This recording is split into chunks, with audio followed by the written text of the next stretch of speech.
नेताजी का चश्मा। हालदार साहब को हर 15वें दिन कंपनी के काम के सिलसिले में उस कस्बे से गुजरना पड़ता था। यानी कि कोई काम रहा होगा हालदार साहब को कंपनी क्योंकि उस समय ईस्ट इंडिया कंपनी और थी ना, और या फिर किसी भी अपनी कोई कंपनी के काम से गुजरना पड़ता होगा। तो हालदार साहब को हर 15वें दिन कंपनी के काम के सिलसिले से उस कस्बे से गुजरना पड़ता था। कस्बा बहुत बड़ा नहीं था, जिसे पक्का मकान कहा जा सके वैसा कुछ ही मकान, और जिसे बाजार कहा जा सके वैसा एक ही बाजार था। अब यहाँ पे देखो, ये जो बात है कि कस्बा बहुत बड़ा नहीं था, कस्बा बड़ा नहीं होने के कारण क्या अलग कस्बा था, छोटा था, गांव जैसा था, यानी कि वो मध्यम वर्गीय गरीब लोगों का कस्बा था।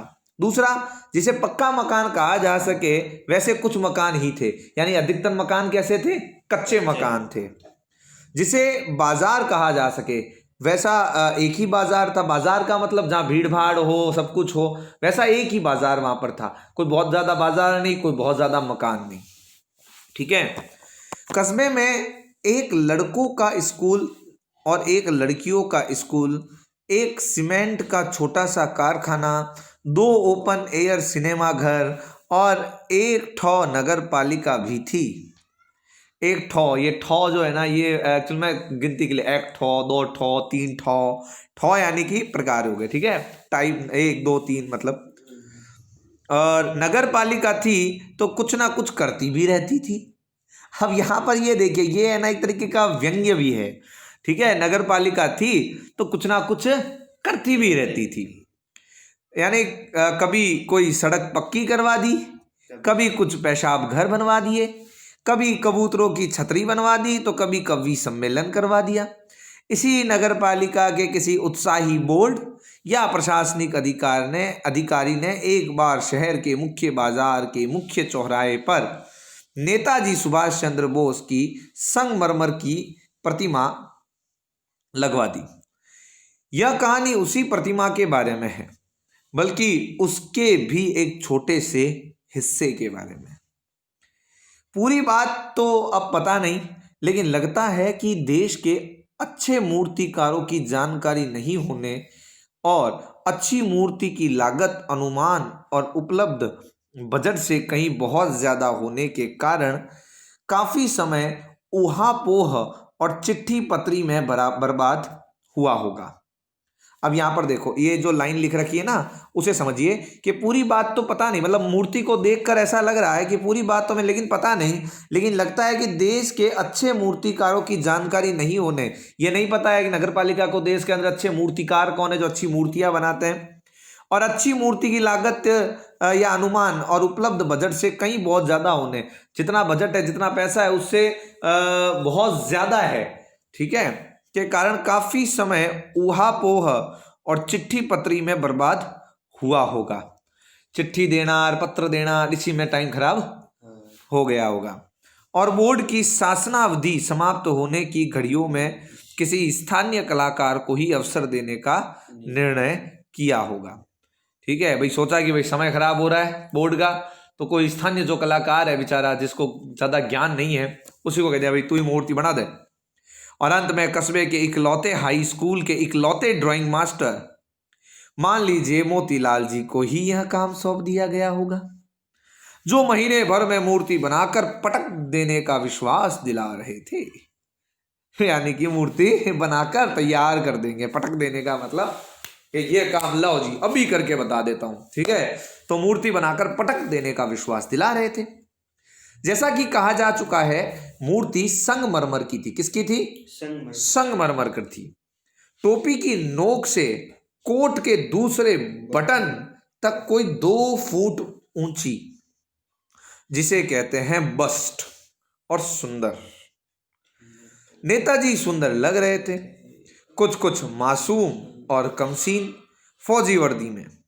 मूर्ति को देखते ही दिल्ली चलो या फिर तुम मुझे खून दो वगैरह वगैरह याद आने लगते थे। इस दृष्टि से यह सफल और सराहनीय प्रयास था। केवल एक चीज की कसर थी, जो देखते ही खटकती थी, और कसर क्या थी कि नेताजी की आंख पर चश्मा नहीं था। बड़ी प्रॉब्लम तो ये हो गई कि नेताजी की आंख पर क्या नहीं था? चश्मा नहीं था। चश्मा नहीं था। अब नेताजी यानी चश्मा तो था लेकिन संगमरमर का नहीं था। एक सामान्य और सचमुच के चश्मे का चौड़ा काला फ्रेम मूर्ति को पहना दिया गया था। हालदार साहब जब पहली बार इस कस्बे से गुजरे और चौराहे पर पान खाने रुके, तभी उन्होंने इसे लक्षित किया और उनके चेहरे पर एक कौतुक भरी मुस्कान फैल गई। उसे देखा, कौतुक कहते हैं कि भाई एक मजाकियापन वाली या फिर कुछ जिज्ञासा, कौतुक, ठीक है। वाह भाई, यह आइडिया भी ठीक है, मूर्ति पत्थर की लेकिन चश्मा रियल। जीप कस्बा छोड़कर आगे बढ़ गई। तब भी हवलदार साहब इस मूर्ति के बारे में सोचते रहे और अंत में इस निष्कर्ष पर पहुंचे कि कुल मिलाकर कस्बे के नागरिकों का यह प्रयास सराहनीय ही कहा जाना चाहिए। महत्व मूर्ति के रंग, रूप या कद का नहीं, उस भावना का है। वरना तो देशभक्ति भी आजकल मजाक की चीज होती जा रही है। मतलब हवलदार साहब को लगा कि वास्तव में कस्बे वाले जो है समझदार है, उन्होंने ऐसा नहीं किया कि भाई चश्मे के पैसा नहीं है तो चश्मा ना लगाया जाए, चश्मा तो लगाया जाएगा ही, ठीक है। यानी देश के प्रति उनका सम्मान है। दूसरी बार जब हवलदार साहब उधर से गुजरे तो उन्हें मूर्ति में कुछ अंतर दिखाया गया। ध्यान से देखा तो पाया कि चश्मा दूसरा है। पहले मोटे फ्रेम वाला चौकोर चश्मा था, अब तार के फ्रेम वाला गोल चश्मा है। हवलदार साहब का कौतुक और बढ़ गया। वाह भाई, क्या आइडिया है। मूर्ति कपड़े नहीं बदल सकती लेकिन चश्मा तो बदल ही सकती है। तीसरी बार फिर नया चश्मा था। अब हवलदार साहब की आदत पड़ गई, हर बार कस्बे से गुजरते समय चौराहे पर रुकना, पान खाना, मूर्ति को ध्यान से देखना। रोज की रोज चौराहे से कस्बे से गुजरना, पान खाना और मूर्ति को ध्यान से देखना। एक बार जब कौतूहल और दुर्दमनीय हो उठा तो पान वाले से ही पूछ ही लिया। एक बार मतलब ऐसा लगा कि जिज्ञासा बहुत ज़्यादा बढ़ रही है तो यार पूछ लेते हैं। तो पूछ लिया, क्यों भाई, क्या बात है, यह तुम्हारे नेताजी का चश्मा हर बार बदल कैसे जाता है? अब जैसा कि होता है कस्बों के अंदर की पान वाला जो खुद होता है ना, एक्चुअली माल बेचने वाला जो है ना वो खुद माल का प्रयोग करता है, ठीक है। जैसे हमने देखा होगा कि कोई पीपड़ी बेचने वाला है, वो क्या करेगा, पहले बजा बजा के वो दिखाएगा ना, वैसे ये पान बेचने वाला भी पान खाकर बैठा है। तो पान वाले के खुद के मुंह में पान ठूसा हुआ था। वह एक काला, मोटा और खुश मिजाज आदमी था। हवलदार साहब का प्रश्न सुनकर वह आंखों ही आंखों में हंसा। उसकी तौंद थिरकी। पीछे घूमकर उसने दुकान के नीचे पान थूका और अपनी लाल काली बत्ती सी दिखाकर बोला, कैप्टन चश्मे वाला करता है। क्या करता है? हवलदार साहब कुछ समझ नहीं पाए। चश्मा चेंज कर देता है, पान वाला समझाया। क्या मतलब, क्यों चेंज कर देता है? हवलदार साहब अब भी नहीं समझ पाए।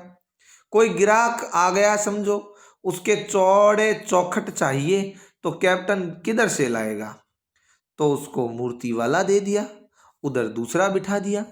कोई आ जाए कोई ग्राहक जिसको चौड़ा वाला चश्मा चाहिए, नेताजी जैसा चश्मा चाहिए, तो नेताजी का उठाया उसको दे दिया, नेताजी को दूसरा पहना दिया। अब हवलदार साहब को बात कुछ कुछ समझ में आई। एक चश्मे वाला है जिसका नाम कैप्टन है। उसे नेताजी की बगैर चश्मे वाली मूर्ति बुरी लगती है, बल्कि आहत करती है, मानो चश्मे के बगैर नेताजी को असुविधा हो रही हो।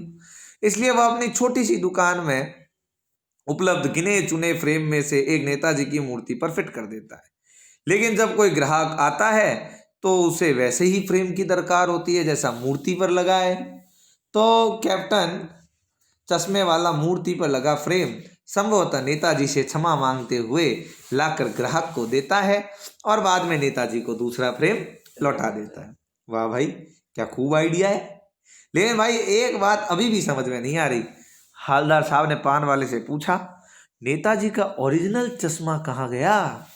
पान वाला दूसरा पान मुंह में ठूस चुका था। दोपहर का समय था, दुकान पर भीड़ भाड़ अधिक नहीं थी। वह फिर आंखों ही आंखों में हंसा। उसकी तौंद थिरकी और कत्थे की डंडी फेंक पीछे मुड़कर उसने नीचे पीक थूकी और मुस्कुराता हुआ बोला, मास्टर बनाना भूल गया। यानी जो मास्टर साहब को ये काम सौंपा गया था कि मूर्ति बनानी है, वो चश्मा बनाना ही भूल गया। पान वाले के लिए यह एक मजेदार बात थी, लेकिन हालदार साहब के लिए यह एक चकित और द्रवित करने वाली। चकित और द्रवित का क्या तात्पर्य है? हाल ये दोनों के लिए बात उल्टी क्यों? पान वाले के लिए तो हंसी मजाक थी, वो बनाना भूल गया। लेकिन हालदार साहब चूंकि एक अधिकारी है, सरकारी कर्मचारी है, तो उनके दिमाग के अंदर ये बात ठूंस रही है कि भैया जब उसको कहा गया था बनाने के लिए तो उसने क्यों नहीं बनाया। यानी वह ठीक ही सोच रहे थे। मूर्ति के नीचे लिखा मूर्तिकार मास्टर मोतीलाल, वाकई कस्बे का अध्यापक था। बेचारे ने महीने भर में मूर्ति बनाकर पटक देने का वादा कर दिया होगा, बना भी लेनी होगी, लेकिन पत्थर में पारदर्शी चश्मा कैसे बनाया जाए, कांच वाला या तय नहीं कर पाया होगा, या कोशिश की होगी और असफल रह गया होगा, या बनाते बनाते कुछ और बारीकी के चक्कर में चश्मा टूट गया होगा, या पत्थर का चश्मा अलग से बनाकर फिट किया होगा और वह निकल गया होगा। उफ! अब हालदार साहब के दिमाग में एक नहीं, दो नहीं, तीन नहीं, कई सारी बातें जो है उनके दिमाग में चलने लगी। हालदार साहब को यह सब कुछ बड़ा विचित्र और कौतुक भरा लग रहा था, जिज्ञासा जल रही थी। इन्हीं ख्यालों में खोए खोए पान के पैसे चुकाकर चश्मे वाले की देशभक्ति के समक्ष नतमस्तक होते हुए, कि वो चश्मे वाला यार कितना देशभक्त है। सबसे बड़ी बात यहाँ पर कह रहे हैं, हालदार साहब को कुछ बड़ा विचित्र लगा और कौतुक भरा। एक तो मास्टर ने जो है या तो बनाया होगा, फूट गया होगा, कुछ ना किस तरीके से लगाया नहीं, लेकिन वो जो चश्मे वाला है उसके अंदर देशभक्ति, वो देख नहीं सकता बिना चश्मे नेताजी को। वह जीप की तरफ चले, फिर रुके, पीछे मुड़कर पान वाले के पास जाकर पूछा, क्या कैप्टन चश्मे वाला नेताजी का साथी है या आजाद हिंद फौज का भूतपूर्व सिपाही? पान वाला नया पान खा रहा था यानी अब तक उसने तीसरा पान ठूस चुका था। पान पकड़े अपने हाथ को मुंह से 1.5 इंच दूर रोककर उसने हालदार साहब को ध्यान से देखा, फिर अपनी लाल काली बत्ती सी दिखाई और मुस्कुराकर बोला, नहीं साहब, वो लंगड़ा क्या जाएगा फौज में, पागल है पागल।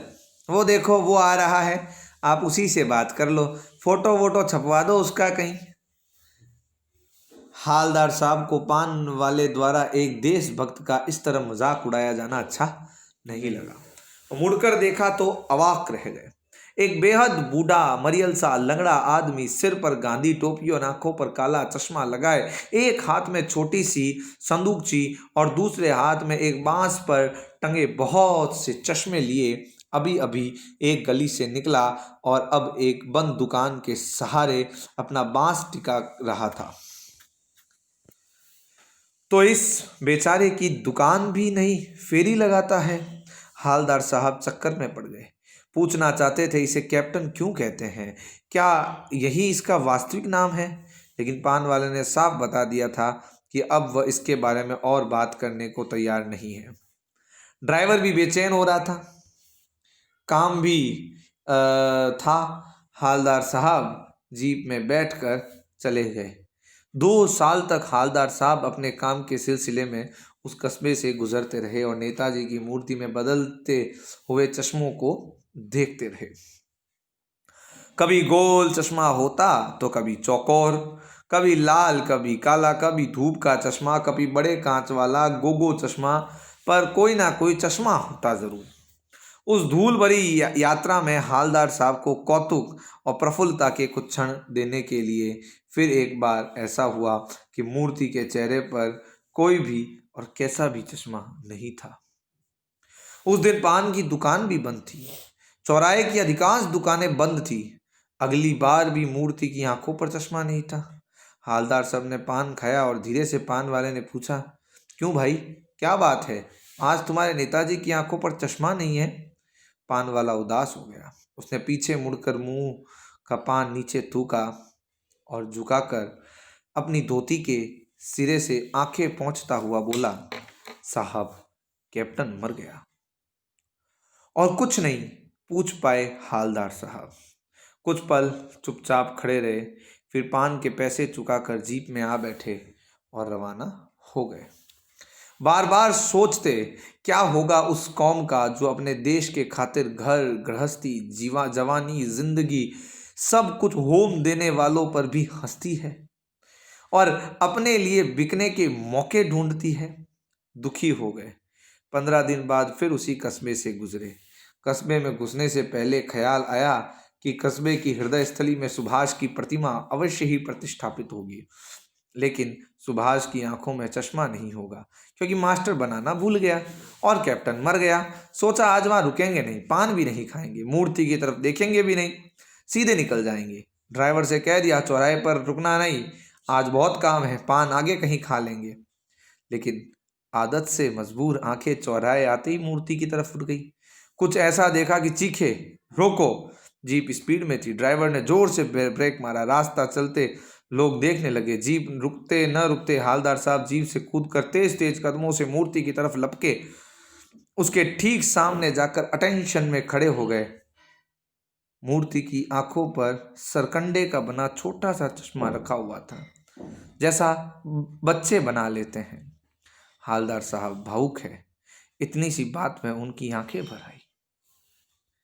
तो ये था चैप्टर। इस चैप्टर में इसका सारांश क्या है? इस सारांश है कि कुछ लोग अभी भी ऐसे हैं जिनके अंदर देशभक्ति की भावना भर रखी है, परंतु वे अपनी भावना को पूर्ण रूप से जागृत नहीं कर पाते हैं। ठीक है, यहाँ पर जो अंत में बताया ना कि बच्चे जो होते हैं ना वो बहुत हृदय के सच्चे होते हैं। उन्होंने जब वो चश्मे वाले को चश्मा लगाते हुए देखा करते थे तो उनके मन में भी एक बात आया करती थी कि ये जो नेताजी बिना चश्मे अच्छे नहीं लगते। तो जब बच्चे जो है उन्होंने वो सरकंडे का चश्मा लगाया तो हालदार साहब जो है उनके मन में खुशी भरे आंसू आए। उन्हें लगा कि नहीं, देश की आने वाली जो पौध है, देश में आने वाले जो बच्चे हैं, वो कम से कम देशभक्ति उनके अंदर भर रखी है, वो अपने राष्ट्र के बारे में सोचते हैं। पहले वे चिंतित थे, किससे? उस पान वाले जैसे लोगों की कौम से, जो लोग देशभक्ति करने वालों पर हंसते हैं, देशभक्ति के लिए कोई काम करने वाले जो लोग होते हैं उनका हंसी उड़ाते हैं। लेकिन बाद में वे खुश हुए हैं किससे? इन बच्चों से जिन्होंने सरकंडे का चश्मा बनाकर नेताजी को लगाया।